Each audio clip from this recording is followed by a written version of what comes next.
If you were sailing in the freezing ocean off the coast of Antarctica and your ship sank, you would probably die. But now imagine the year is 1914. You have no radio transmitter, no radar, and no high-tech equipment. Now what do you think your odds of survival are? Well, for Ernest Shackleton, this exact situation was very real, and oddly enough, he didn't seem that worried about it. He was a different type of man from a different era of humanity. He was an explorer, an adventurer, and his mission was about to test the limit of human endurance. That was also the name of his ship, the Endurance. The mission? Walk across the Antarctic continent. Why? Well, because no one had done it yet. And also fame and money. Men wanted for hazardous journey. Small wages, bitter cold, long hours of complete darkness. Safe return, doubtful. That was the ad that Shackleton placed in the newspaper to find his crew. Now, as unappealing as he made the mission sound, he had no trouble filling all the positions he needed. Once again, I remind you, this was a different time. Shackleton spent 4 years planning the expedition, but as the launch date approached, the rest of the world was headed for turmoil as Archduke Franz Ferdinand was assassinated, and the Great World War loomed. But even as Britain declared war, the state-sponsored expedition was given the green light. They had, after all, just built one of the most impressive wooden ships of all time, one of the last of its kind. Master shipbuilders in Norway had constructed it with great care and dedication, using only the best and strongest timber, pouring their great skill into ensuring the ship would survive the ice of the polar sea. While it certainly was a strong and beautiful vessel, in the end, it would be doomed. The voyage got off to a strange start. Yep. This should be smooth sailing as long as we don't hit any bad weather. Surely that won't happen. Hey, who are you? Me? Oh, I'm the assistant to the manager. Sailor guy. He was not the assistant to the manager sailor guy. He was in fact a stowaway who had snuck on board and then revealed himself once the Endurance was too far on the journey to turn back. Shackleton was pretty angry, but it wasn't too long before Blackborough was proving his worth and fitting in just fine with the rest of the crew. On January 18, 1915, the Endurance was just a single day's journey from its destination on the Antarctic continent when disaster struck. Harsh weather patterns had forced massive chunks of pack ice onto the ship, slowing and then stopping its progress completely. The ice had wedged them in tightly, but it also wasn't thick enough all the way to the land to allow them to walk the rest of the way. 4 years of planning for nothing, and Shackleton's dreams of trekking across the Antarctic continent were being crushed right before his eyes. They were so close, but so far away. Day after day, they tried to break the ship free from the ice, but it was hopeless. There was nothing they could do until the weather warmed and the ice broke up on its own. Unfortunately, they were in one of the coldest places in the world, and the Antarctic winter was approaching. They would have to endure the entire winter season while stuck out here on the ice. And in this part of the world, in the winter, the sun doesn't rise at all. They would be in complete and utter darkness for months. To spend winter on a wooden ship in the Antarctic Sea in 24/7 darkness seems unimaginable, and the darkness alone would be enough to drive most people insane. And I mean that literally. With the usual tasks of sailing a ship suspended, there was literally nothing to do for most of the day, and the boredom and monotony of the endless night made the days and weeks trudge by. Good news, men, we're moving! Yay! But it's just because the entire ice pack is shifting. But at least we're going somewhere. Yay! But it's in the wrong direction. They were moving further and further away from land as the ice pack drifted in the sea. While the unimaginable conditions could have easily caused anxiety and division amongst the crew, they actually drew closer together to keep their spirits high. Frank Hurley, the expedition's photographer, captured some incredible images during this time. They repurposed the ship and nicknamed it the Ritz. They played dice games, pranks, made up parties and festivities, and regularly gathered around the lanterns and stoves for storytelling and lectures. It was a long, dark winter, but by forging such strong, tight-knit relationships, they kept sane. And by September, the Arctic winter was subsiding. Woohoo! Now it'll finally get warmer and the ice around the Endurance will break up so we can finally get on our mission. Actually, no. So while the ice floe did start to break up with the coming of spring, this actually made the situation even worse. The massive packs of ice began shifting around and pushing up on the Endurance from different angles, and even though the ship was one of the best of its kind, it could not stand up to the force of Mother Nature. It became stuck again, and then slowly crushed by the ice. Alright man, she's a goner. We're gonna have to see if we can walk across this ice to get to Paulet Island. There's a supply cache there we can live off for a while. How do you know there's a supply cache on Paulet Island? Because I put it there. So the men loaded up only the most essential gear from the ship, got the dogs ready, and started sledging their way towards Paulet Island. Every few yards they would run into a pressure ridge in the ice they'd have to chip away at, and there was fresh snow on top of the ice, so it was like dragging the boats across mud. Whew. It's been a whole day of sludging across this ice. Are we almost there? Well, let's see. It's 346 miles to Paulet Island, and so far we've traveled 1 mile. The slow progress would be enough to crush the hopes of any normal person. But once again, I remind you, the Endurance crew was a different breed.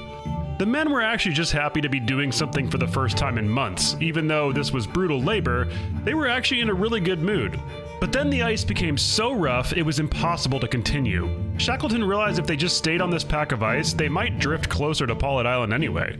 So he sent the dog sled teams back to the Endurance to get all the food, supplies, and the third little boat from the ship to the new camp. They were now sleeping in little ice tents directly on the ice floe, and once again the whole crew was like, yeah, this is fine. And then they got hit by a blizzard. They had enough food to last 3 months here on the ice. They were hoping the ice pack would drift closer to land and open water where they could launch the little boats, but if not, they would have to spend the rest of the winter out here on the ice. Shackleton was worried that the crew might get discouraged, so he specifically assigned tent partners based on personality, knowing that the more optimistic men could lift the spirits of the more realistic men. Because the reality was, this wasn't looking good. Oh look men, you can see the ship from here! Is it supposed to be moving around like that? Oh look men, a seal! The Endurance had now completely sunk, but on the bright side, there was actually quite a bit of wildlife around, and there wasn't much to do but hunt, so that's what the men did. They didn't have much ammo left, so they would just sneak up on seals and smack them in the back of the head. The men would read, play poker, bridge, and literally anything else they could think of to pass the hours, days, and weeks they were stuck on this ice. They named this area Ocean Camp. By late November, they realized that the floe was not moving closer to Paulet Island. In fact, it was barely moving at all. Their chances of survival were looking slimmer and slimmer. And yet still, the men were fine. Even happy. Good tent, good crew, peace and quiet, lovely nature. What more could a man want? A bath? Yeah, a bath would be good. There was only so much reading, poker playing, and seal hunting you could do. After months and months, even the cheerful men were starting to get bored.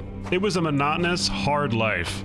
The highlight of the day was the daily ration of food and hot powdered milk, and even that was running out. With rations running low, some of the dog teams had to be killed. Macklin had raised some of the puppies that were born on this journey and refused to kill his favorite dog. It was now March. Rations were getting even tighter. The men began to calculate that their chances of survival was 1 in 10, but I would say that was still being extremely optimistic.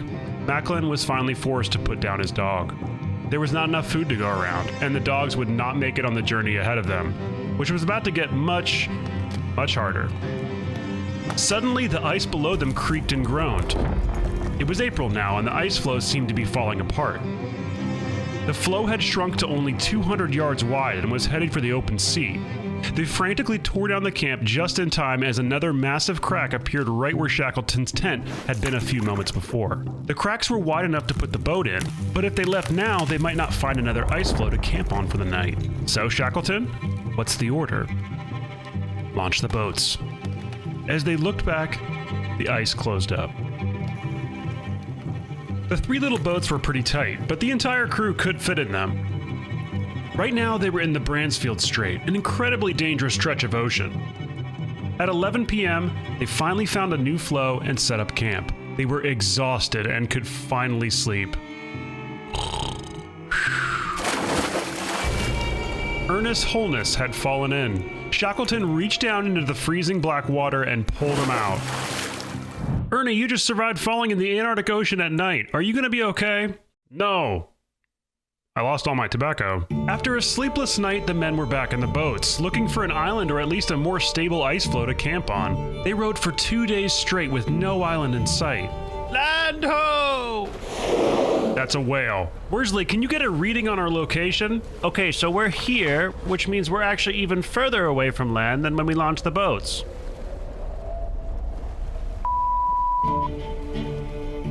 Their clothes were frozen stiff at this point, their boots were soaked with water, and they'd only slept once in 4 days.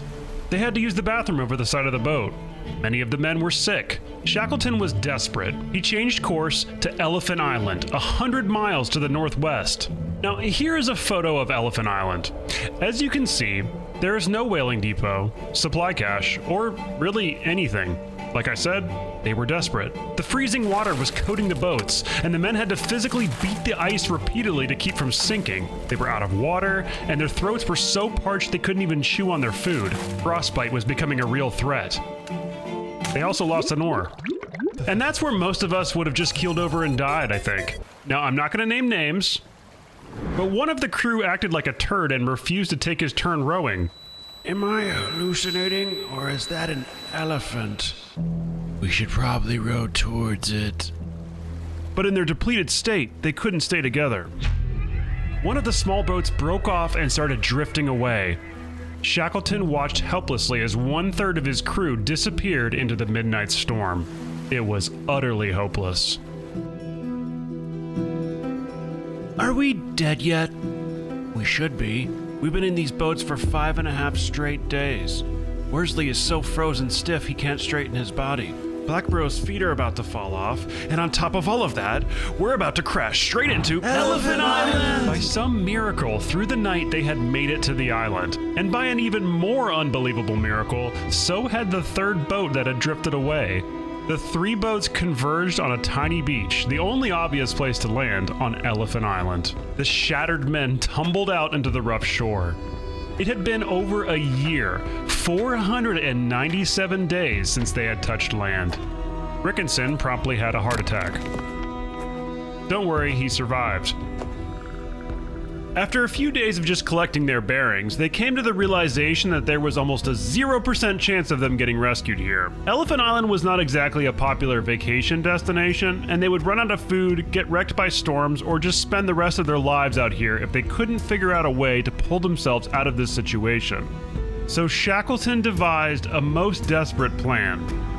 He would take the largest of the little boats, the James Caird, and he would leave his crew to go get help. Just stay right here, boys. I'll be right back. Well, you know where to find us. So this is Elephant Island right here. 500 miles away, you have Cape Horn on the southern tip of South America. Port Stanley in the Falkland Islands is 550 miles away. Shackleton would not be sailing to either of those. Because of the direction of the wind, he decided his best chance would be South Georgia, over 800 miles away. So now all he had to do was sail 800 miles across one of the most dangerous oceans in the world in a tiny little sailboat. He chose 5 other crewmen, and the rest gathered on the shore to watch their captain sail away for help. It's hard to imagine what that must have felt like, putting all your trust in Shackleton, sailing off into the horizon, wondering if you would ever see him, or anyone else, ever again. The days, weeks, and months came and went, and the crew began to adapt to their new life on the barren wasteland of Elephant Island.